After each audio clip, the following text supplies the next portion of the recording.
आप देखना शुरू कर चुके हैं न्यूज़ लाइव न्यूज़। साथियों, आज मैं ये वीडियो बना रहा हूँ, बड़े ही दुखी मन से बना रहा हूँ, क्योंकि आप सोच सकते हैं जब शहर का जो सबसे बड़ा शान कहलाने वाला स्टील प्लांट, जो एक टाइम में हज़ारों और लाखों तादाद में लोगों को काम दिया, कर्मचारियों को काम दिया, तब ये वक्त वो था जब 1956 में स्टील प्लांट की नींव रखी जा रही थी। और उसके बाद लगातार महाराष्ट्र से, दिल्ली से, उत्तर प्रदेश से, बिहार से, अलग अलग राज्यों से लोग आते हैं और उन्हें पक्की नौकरी मिलती है और अपना ही नहीं अपने परिवार का भी जीवन यापन बड़े अच्छे से करते हैं। इसके कई उदाहरण हैं।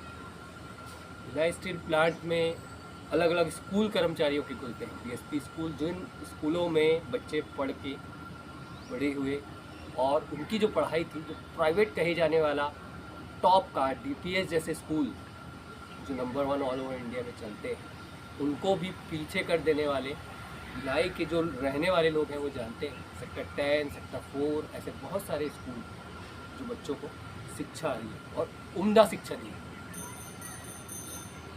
आज साथियों फिर वक्त आता है 1991, जब भारत में प्राइवेटाइजेशन, ग्लोबलाइजेशन का ज़माना आता है और बाहरी जो हमारे देश में जो शान कहे जाने वाले स्टील प्लांट हो, चाहे जितने भी पीएसयू हो, सब प्राइवेट देने का वक्त आता है। सरकार फैसला लेती है, नरसिम्हा राव सरकार फैसला लेती है कि अब वक्त आ गया है जब बाहर के जो उद्योग हैं उन्हें हम भारत लाएंगे और सरकारी उद्योग को थोड़ा कम करेंगे। सरकारी उद्योग कम होते जाते हैं, क्रम से सरकारी उद्योग प्राइवेट उद्योगों में बदल जाते हैं।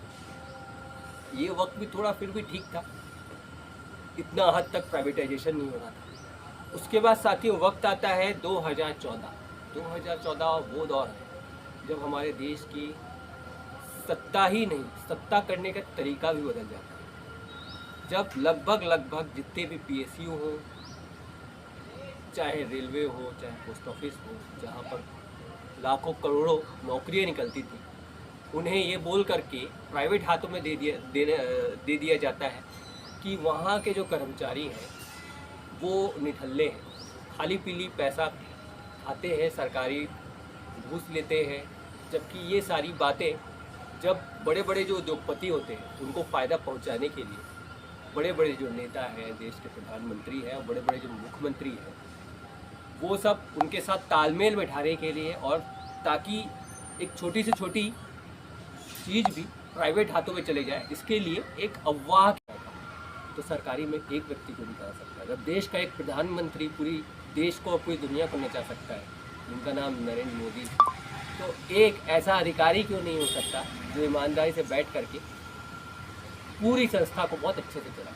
नहीं होगा, क्योंकि आप हम लोग शायद बेवकूफ़ हैं, इन बातों पे सोचते ही नहीं। मुद्दे पर आते हैं। मुद्दा ये है कि जिसका डर था वही हुआ। सिलसिलेवार तरीके से आप लोग को बताऊँगा। पहले घटना पहले घटती है सोमवार की। ये घटना कल की घटना से बड़ी थी, इसको जानना इसलिए ज़रूरी है। सोमवार को बीबीएम में आग लगती है। बीबीएम एक विभाग है बीएसपी के अंदर, जहाँ बीबीएम में फ्लाई शेयर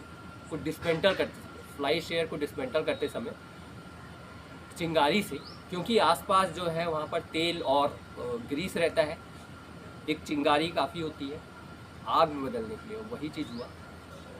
लगातार 1 से 1.5 घंटे तक आग को काबू पाने के लिए दमकल विभाग से गाड़ी आई।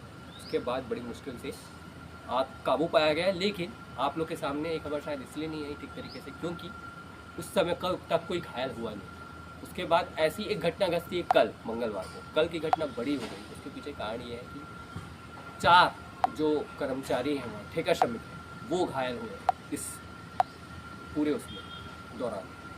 वो एसएमएस में काम कर रहे थे, स्टील मेल्टिंग शॉप में काम कर रहे थे और कन्वर्टर में आग लगती है। और आग का लेकिन सही वजह अभी तक जो वहाँ के उपस्थित अधिकारी हैं वो सब बता नहीं पाए। जांच चल रही है, जांच से पता लगेगा।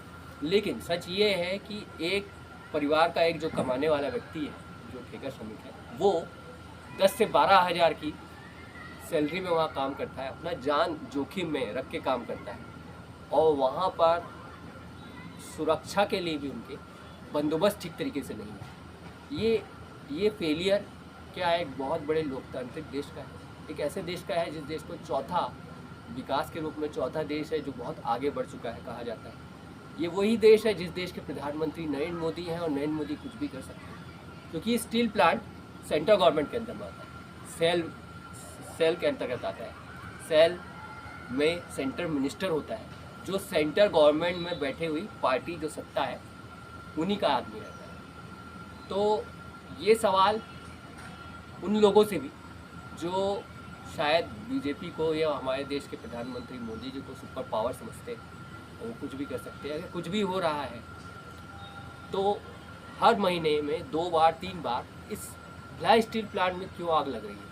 आखिर कब तक, कितनी मौतों का इंतज़ार हम करेंगे, प्रशासन करेगा कि जब उनको पता चले कि हाँ अब समय आ गया है, अब आम जनता के लिए भी कुछ करना चाहिए। साथियों, ये सवाल मैं छोड़ जा रहा हूँ आप लोगों को। जिस स्टील प्लांट पर गर्व था हमें भिलाई वासियों को, जिस बीएसपी की वजह से सिर्फ भिलाई नहीं छत्तीसगढ़ में भी नाम छत्तीसगढ़ का था, आज भिलाई स्टील प्लांट की स्थिति ये हो गई है कि वहाँ पर कम से कम 14 से 15 हज़ार ठेका श्रमिक हैं जो अपनी जान पर हथेली रख के वहाँ काम कर रहे हैं। और आलम ये है कि अभी तो 4 मजदूर घायल हुए हैं, ठेका श्रमिक घायल हुए हैं।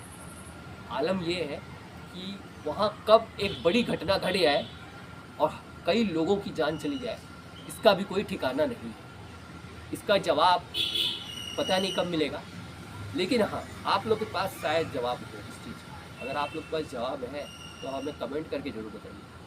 आप लोग को हमारी ये रिपोर्ट कैसी लगी ज़रूर बताइएगा। फिलहाल के लिए शिव कुमार सिंह विदाई चाहता है अपने इस वीडियो से, अपने कैमरा पर्सन देवेंद्र के साथ।